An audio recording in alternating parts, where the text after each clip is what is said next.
Quinn Quigley's heart pounded against his rib cage as he sprinted along the curved white track. The observation gallery above him was filled with tall, spindly figures in blue medical coats, their enormous black eyes fixed on his every movement.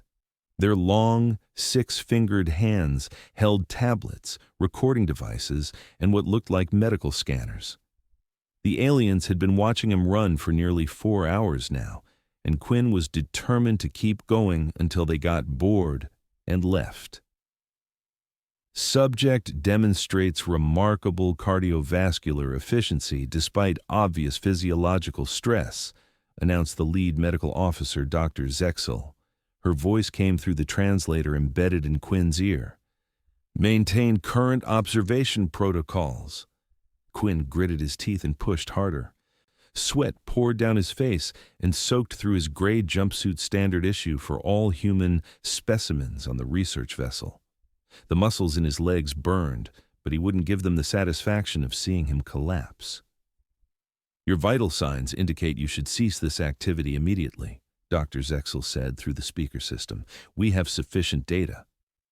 Not stopping, Quinn gasped between labored breaths. Not until you all leave. He wasn't supposed to be here. None of the humans on the ship were. 8 months ago, Quinn had been working as a paramedic in Seattle when the massive research vessel appeared in Earth's orbit. The aliens, who called themselves the Nelvarans, claimed to be on a peaceful scientific mission to study intelligent species across the galaxy. They had offered advanced medical technology in exchange for human volunteers to participate in their research. Quinn had signed up willingly. The 6-month contract promised good pay and the chance to learn alien medical techniques he could bring back to Earth. But when the contract ended, the Nelvarans informed the volunteers that the journey back to Earth would take longer than expected. 2 months had passed, and they were still drifting through space with no sign of returning home. So Quinn had started his own form of protest. When the medical team asked him to run on the track for a standard endurance test, he decided he wouldn't stop until they grew tired of watching. It was a small act of rebellion, but it was all he had. The human has surpassed all previous endurance metrics for his species, noted Dr. Calix, a younger Nelvaran with lighter skin than the others. Perhaps we should terminate the test. Negative, replied Dr. Zexel. This is the first time we've encountered this level of determination. I want to see how long he maintains it. Quinn glanced up at the observation window, making eye contact with Dr. Zexel. He raised his middle finger, a human gesture he had previously explained to the curious aliens as a sign of utmost respect. He knew they hadn't quite grasped its true meaning. The specimen appears to be honoring us with the digit display again, Dr. Calix observed. Fascinating cultural behavior. Quinn almost laughed despite his exhaustion. The track curved endlessly ahead of him, a stark white oval against the metallic gray walls of the ship. His legs felt like lead and his lungs burned with each breath, but he kept pushing forward. After the 5-hour mark, Quinn noticed several of the junior medical officers had left the observation area.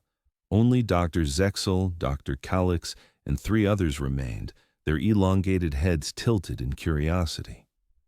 Subject shows signs of severe dehydration and electrolyte imbalance, Dr. Calix announced, studying a scanner, yet continues to maintain a pace of approximately 5.2 kilometers per hour. Remarkable. Quinn grabbed a water pouch from a dispenser built into the track wall without breaking stride. He squeezed the liquid into his mouth, letting some of it splash onto his face. The cool water gave him a momentary burst of energy.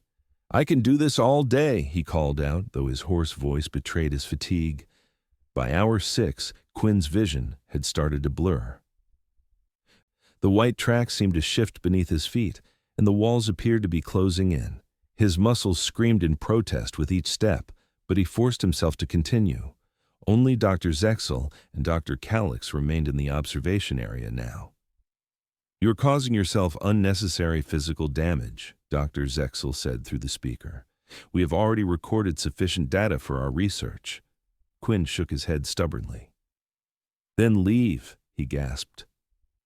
The human appears to be engaging in some form of competitive behavior, Dr. Calix suggested to Dr. Zexel. Perhaps this is a dominance display? Perhaps, Dr. Zexel replied, but it serves no practical purpose. His health is deteriorating rapidly. Quinn stumbled but caught himself before falling. Black spots danced in his vision as his body approached its limits. The knowledge that two observers still remained was the only thing keeping him upright. At the 7-hour mark, Quinn's legs finally gave out. He collapsed onto the track, his body convulsing with exhaustion. The sound of the medical bay doors sliding open echoed through the room as Dr. Zexel and Dr. Calix rushed in. Subject has reached physical failure point, Dr. Calix announced, scanning Quinn's body. Core temperature elevated to dangerous levels. Immediate intervention required. Quinn felt cool hands lifting him onto a hovering medical stretcher. His consciousness faded in and out as they transported him to the medical bay. Before darkness claimed him completely, he saw Dr. Zexel leaning over him, her large black eyes reflecting his own battered image. "You have provided exceptional data today, Quinn Quigley," she said, "but I do not understand why." When Quinn awoke, he was lying on a medical bed, surrounded by humming equipment. An intravenous tube connected to his arm delivered a clear blue fluid into his veins. Dr. Calix stood nearby, monitoring his vital signs.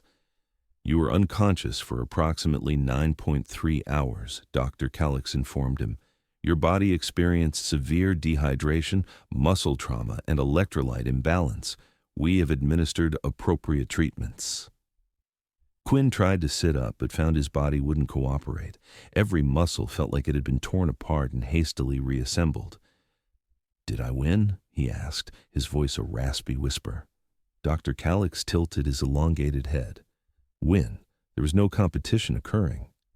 "I outlasted most of your team," Quinn explained. "They got bored and left. Only you and Dr. Zexel stayed."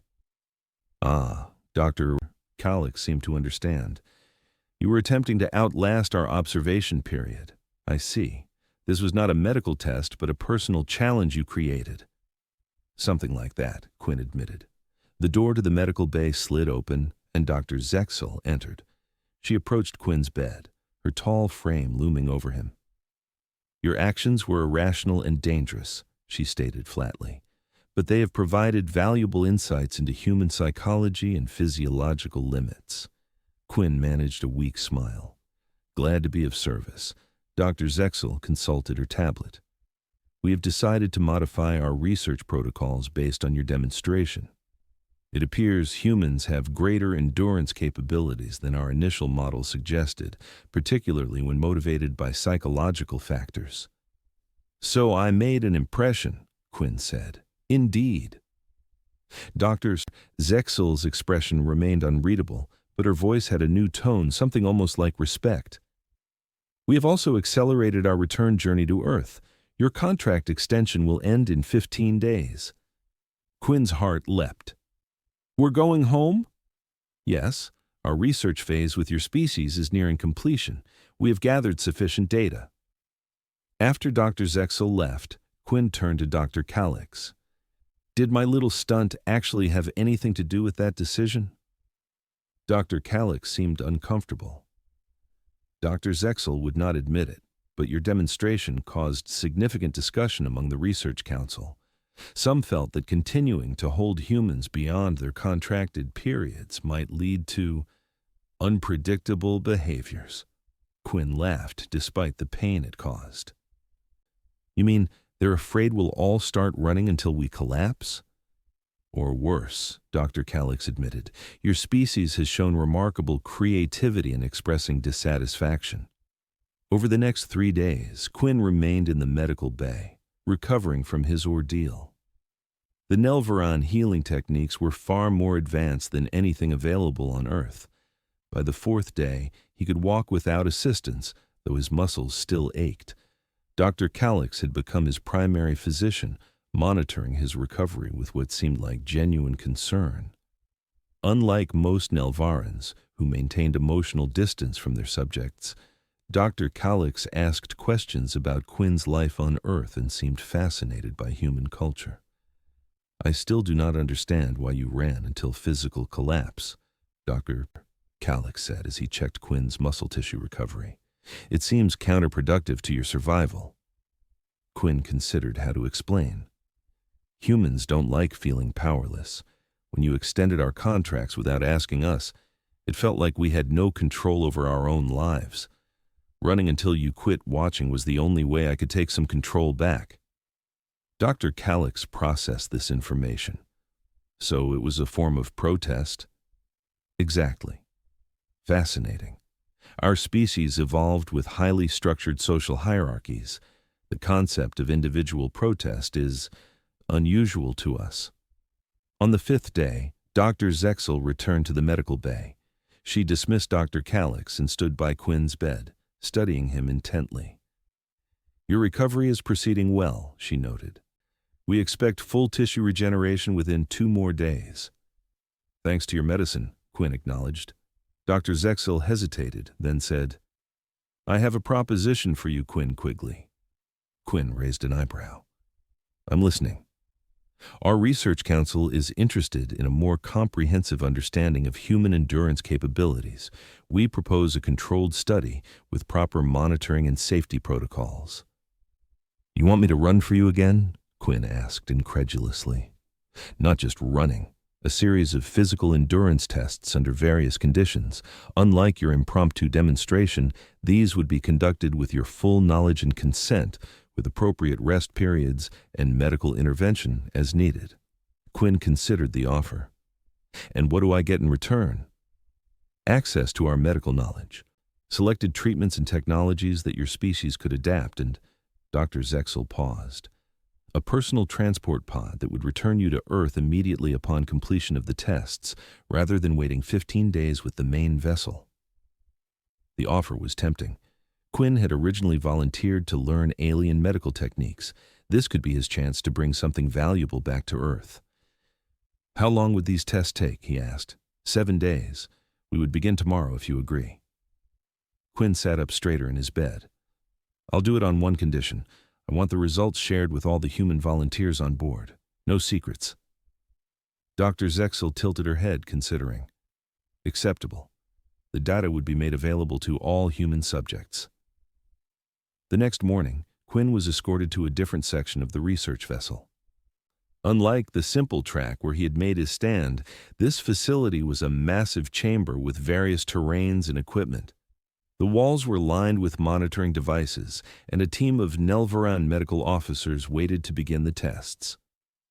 "Today we will establish baseline measurements across different exercise types," Dr. Zexel explained.